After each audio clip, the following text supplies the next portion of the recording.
Hi guys! Doc Aid here. So makikisali ako sa trend na 5 things worth your money veterinary medicine edition. So yan. So on top of my list, my number 1 is your veterinary books. So yung sa akin, medyo parang cheat to kasi hindi ko talaga binili to pero ni-request ko ito nung 18th birthday ko. So, almost mag 10 years na to sa akin. Medyo abuse na nga yung kanyang cover, pero very useful pa rin to both when I was studying in college, during my veterinary medicine days, and ngayon na isa na akong licensed vet. Moving forward, our second important or hindi naman parang worth your money is yung online courses, articles, both internationally and locally. Pero kung may mga free articles, much better. Usually, ito yung mga case studies, drug interactions, mga updates regarding veterinary medicine, focusing on your preferred practice. In my case, it's small animal practice.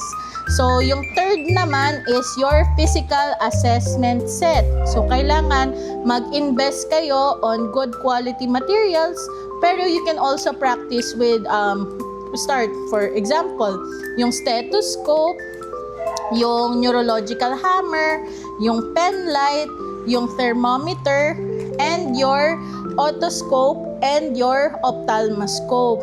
Kasi, in small animal practice, mahalaga is history taking and yung physical assessment para mas mabigyan natin ng proper direction kung ano yung gusto nating makita sa laboratories, kung ano yung need nating iunang mga laboratory or diagnostic testing.